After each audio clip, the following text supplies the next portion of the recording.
peu pilé sur mes principes en faisant ça. Je veux pas dire que j'en suis fier. J'aurais tendance à ne plus le refaire.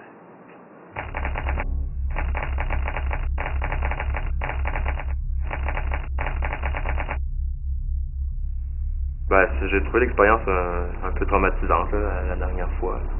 Je suis pas sûr que ce soit trop simple.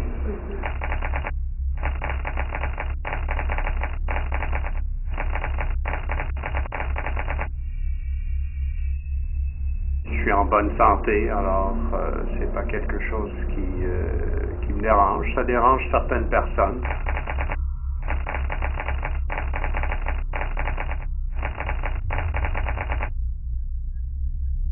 Je pense que je préfère emprunter de l'argent à quelqu'un que leur faire. Là.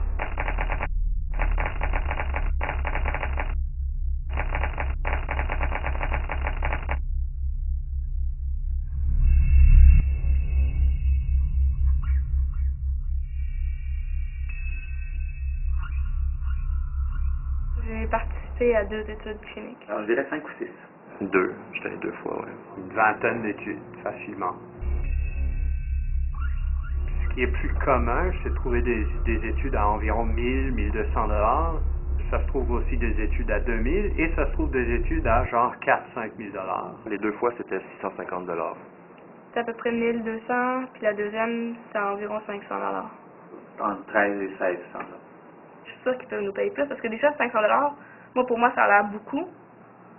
Mais en même temps, je veux dire, ça, qu'ils peuvent me payer 500 $, c'est qu'ils pourraient me payer peut-être 2000 $, là, sans problème, ou même plus, là, je sais même pas comment ils font de profit, là, tu sais.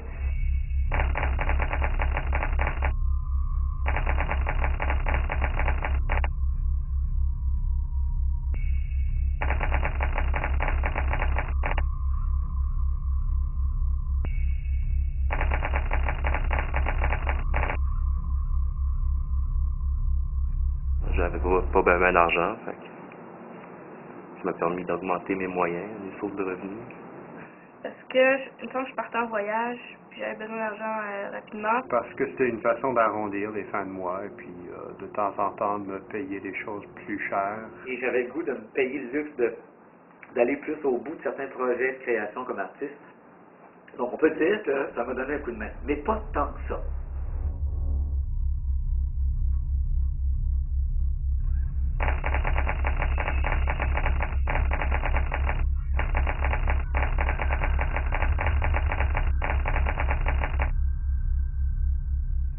Il y a toutes sortes de monde là-dedans.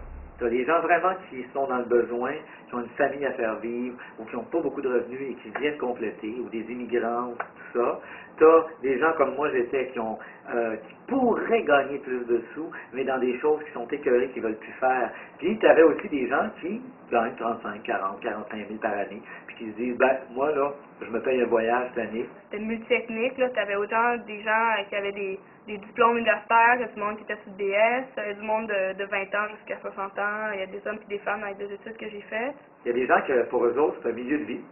Ils ont leur chum, puis ils les retrouvent, puis ils s'arrangent pour essayer de rentrer dans les mêmes études. Puis comme ils s'encouragent, puis tout, c'est vraiment comme une espèce de petite confrérie. Puis il y avait des Raéliens aussi, là, qui essayaient d'endoctriner tout le monde, là. Ça c'était comique, là. Non, c'est ça, il n'y a personne qui fait ça pour le plaisir, là. Tout le monde fait ça pour l'argent là-bas, là. Si ces études ne paieraient pas, il n'y aurait personne qui ferait ça. Personne.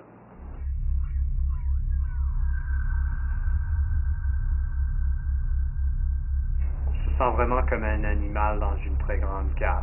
Tu manges, tu prends tes médicaments, tu donnes ton sang, tu te couches quand il te dit de te coucher. Écoute, c'est pas une partie de plaisir total quand tu vas là. Tu as des règles très strictes. Genre, pas faire de sport ou pas boire de l'eau, des choses comme ça, là. C'était strict, là. Il y a souvent des études où on ne peut même pas manger le déjeuner.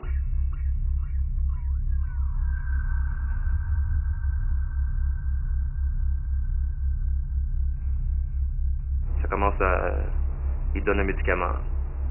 Après ça, les 2 premières heures, à chaque 15 minutes, ils prennent une prise de sang. Après ça, peut-être les 4 prochaines heures, après, ça va aux demi-heures. Après ça, les 8 autres heures aux heures. Puis là, ben, ça diminue tout le temps. Ils peuvent prendre une tasse de sang de 150 millilitres. De temps en temps, c'est chiant. d'avoir des bras abîmés par des piqûres. Quand tu te fais piquer aux 3 minutes, là, t'es à jeun, puis là, ça dure pendant 4 heures, où on te demande, genre, d'être à demi couché dans un lit, puis il y a un gars qui te surveille pour pas que tu t'endormes, puis en même temps, on te pique, puis on te repique, puis on te pique. C'est stressant, c'est fatigant, puis c'est pas nécessairement agréable. T'es enfermé dans une pièce, on te laisse sortir 10 minutes, un moment donné dans la journée, puis tu suis le gardien, puis tu fais le tour du carré. Quand il fait beau, genre, tu peux sortir avec un intervenant, puis là, tu t'en ailles quasiment main dans la main avec les autres en jaquette, en plein milieu du parc industriel. C'est pas très intéressant, c'est pas comme des marches dans un parc ou dans les bois, mais c'est vraiment comme des gangs de prisonniers. Un numéro, c'est un numéro. C'est plus comme vraiment être un cobaye. Ah ouais, c'est cobaye, ouais, absolument. On est prévenu, c'est quelle sorte de médicaments, c'est quoi que les effets secondaires qu'ils ont déjà vus avec ces médicaments-là.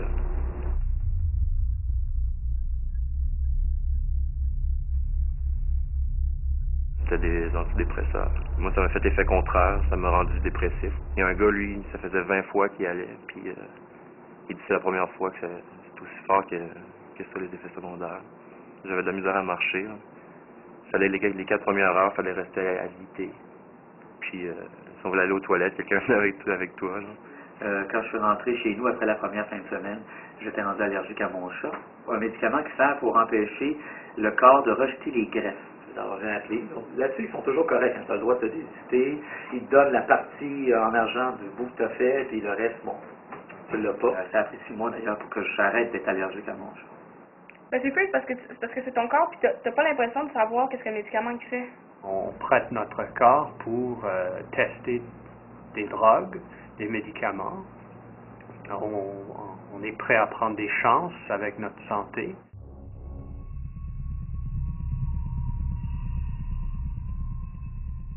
On pourrait, à la rigueur, considérer ça que oui, c'est un travail, tu es rémunéré pour. Il faut obéir à des règles, il y a des bases, il faut être là, il faut retourner à l'heure, c'est comme du travail. Non, je considère pas ça comme un travail. Je considère ça comme une façon de faire de l'argent rapidement.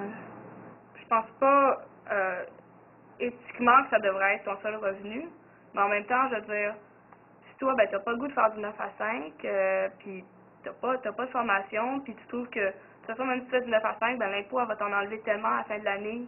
Ça peut créer une dépendance qui fait qu'à un moment donné, tu te fies là-dessus, puis tu es moins agressif dans le sens positif du terme, là, pour, dans la vie, te réaliser, faire tes choses comme à toi, puis bien réussir. C'est dommage de le dire, mais c'est un peu un avenir au niveau du marché du travail précaire, flexible, qui fait l'affaire des compagnies.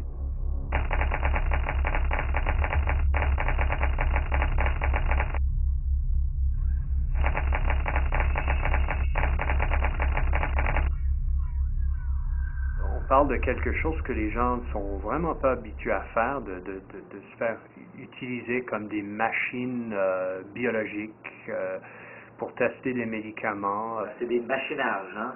Et il n'y a pas vraiment de contrôle suffisant pour qu'il y ait une éthique au niveau de la production des médicaments.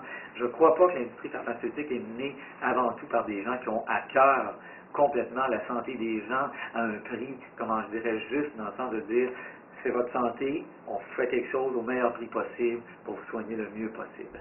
Quand on pense que 85% des médicaments ne seraient que des répliques d'anciens, donc seulement dans un but de refaire plus d'argent, on se dit, oups, qu'est-ce qui mène l'industrie derrière ça? Qu'est-ce qui mène l'industrie derrière ça? Qu'est-ce qui mène l'industrie derrière ça?